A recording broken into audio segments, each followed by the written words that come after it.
Welcome to the Breakthrough Shine home studio. I'm Jim. My wife Stacy and I have been making home recordings since the late 1980s.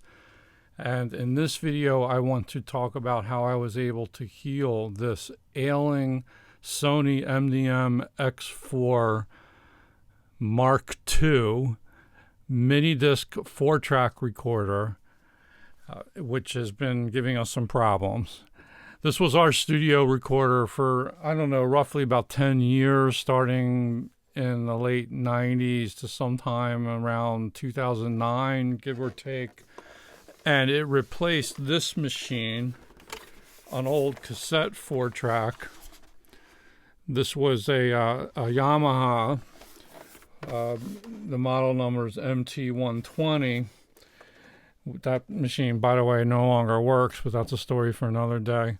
And that was our second 4-track recorder. The first was a Fostex X15, which conked out. We replaced it with a Yamaha, and then we were ready to maybe go digital. And minidisc was all the rage back then in home recording. So we got this Sony recorder, and we were pretty happy with it. We got a lot of good years out of it. And then I did eventually start experiencing some glitchy behavior on some of the more complex recordings where we were doing bounces and edits and things. And I remember on more than one occasion, I had recordings that were just completely ruined, unusable, and then I'd have to go back to square one, start over from scratch. And that eventually led us to move on to a hard disk recorder, the Tascam 2488 Neo, which is still here. And then more recently, we didn't replace it, we augmented that with a Tascam DP32. But those are stories for another day as well. So we've had a lot of gear, and we like to save as much old gear as we possibly can, just in case we might want to go back and go retro or revisit, remix, something like that. And for many years, we actually used this Sony recorder as a sub-mixer, and it worked fine. One nice thing about it is it has 6 inputs, tracks 1 through 4, or channels 1 through 4, and then a stereo input 5, 6. So it was very useful for sub-mixing. And the problem that I encountered, this was maybe a couple years ago, I noticed it, because we had not tried to record anything on this machine in ages. But we were working on reissuing and remastering all our old albums. We started on cassette, then we went to digital. And I was going back to the original sources, which is when I noticed the problem. The disk drive on this Sony would not eject the disc. And it still worked as a mixer. It gives you also a battery low warning, but that really didn't affect the functioning. It was just the problem was the drive. And I suspected the problem might be the drive belt, where I did some research online, and I found an excellent YouTube video showing you just how to change this, and I have linked to that video in the show description. I'm also going to throw a link into the belt that I purchased on Amazon. I've seen these available on eBay too. There's nothing fancy about them. They're just a little rubber belt. Just make sure that the belt that you purchase is compatible with your model number. In my case, the MDMX4. It didn't say Mark II, but I don't think there's any difference between the plain MDMX4 and the Mark II as far as the belt's concerned. But that seems to work just fine. So long story short, I hesitated to do this for at least a year before attempting this fix, because to be honest, I'm not the most technically adept tinkerer. I didn't want to make the problem worse, like I did when I tried to fix this. That didn't go so well.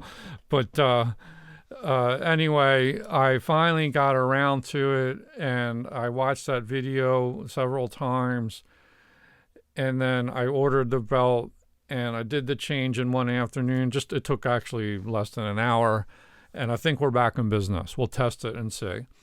Anyway, I wanted to give you just a few pointers about how all that went down, and maybe it'll save you some hassles. But my first recommendation is to please watch the linked video. He shows you how to open the machine and perform the surgery. As for opening up the MDMX4, you're going to need a Phillips head screwdriver, and it has these deep holes. And loosen all those screws. They have little arrow indicators, but the ones with very deep wells are the ones you want to loosen. And there's a lot of them. And then there's also a couple screws on the back that you need to loosen so that you can lift off the top. Be careful when you lift the top off, because there is a ribbon connector that goes from the lid or the top portion of the unit to the circuit board on the bottom, and you don't want to have to disconnect that or break it.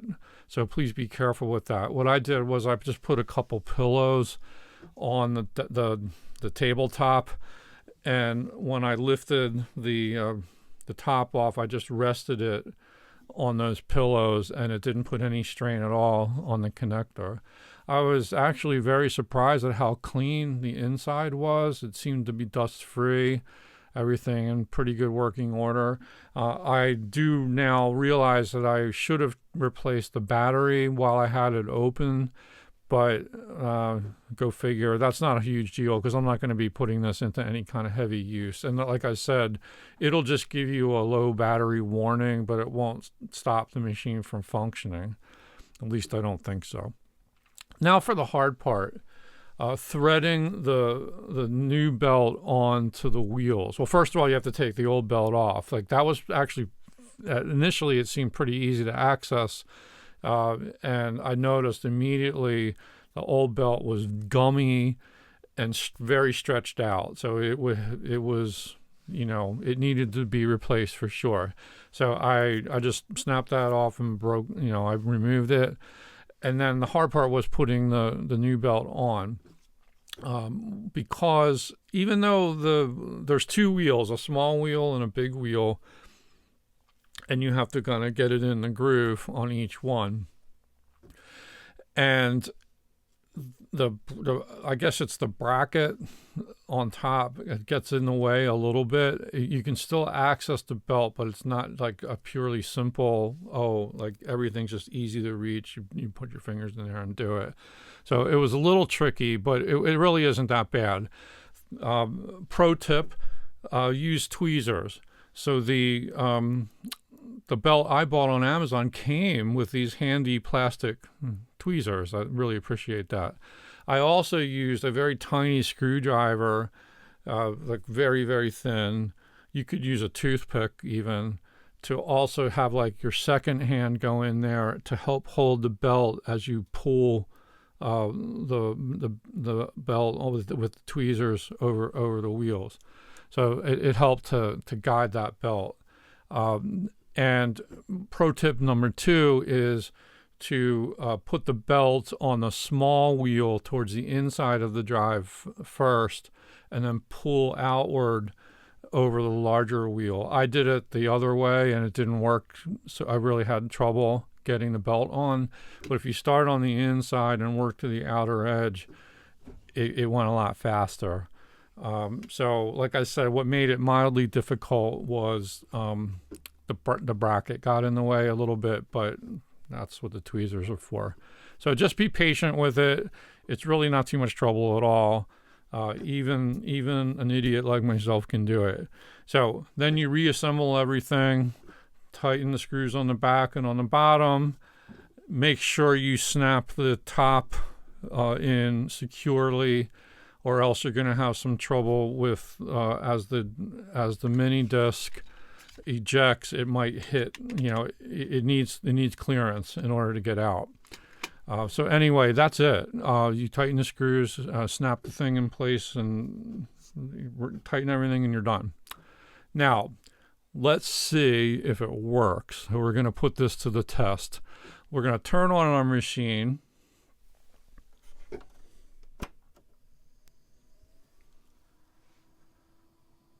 And you can see the low battery warning. There is no disc in here.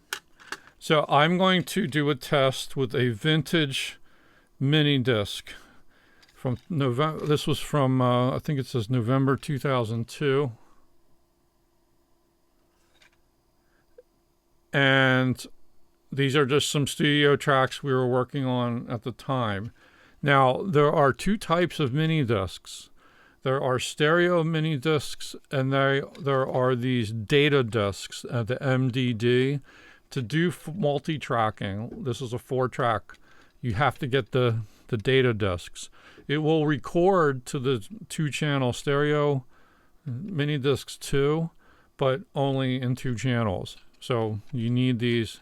These back in the day were more expensive and a little harder to find, but they were, not that hard. I think they're still being made. I'm not sure. I haven't looked into it, but I'm pretty sure you can still buy them mail order. I have no idea what they cost, but if you're into like retro mini disc recording, you need to research that. Anyway, here's the moment of truth. We'll put our disc in and see, number one, if it holds the disc without ejecting it. It reads the table of contents, and there it is. Good. So we've got our different tracks here. Let's see how many tracks we have, or how many songs.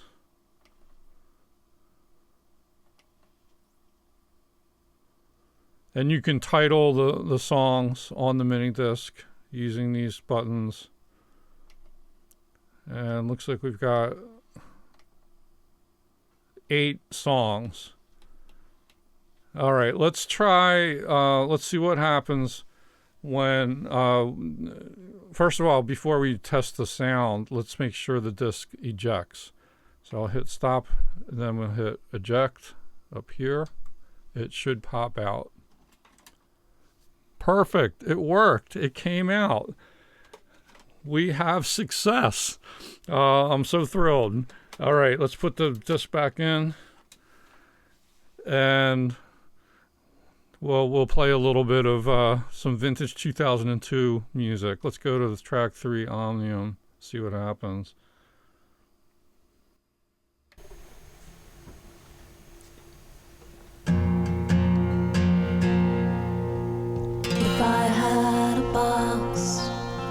If I had a box of the purest Omnium, if I had a box of the purest Omnium, then I'd take a cross, then I'd take a cross,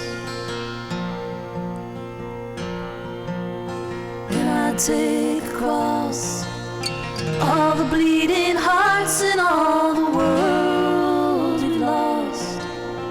Then I'd take a cross, then I'd take a cross. Awesome! I'm so thrilled it works. We have access to our old mini disc recordings now.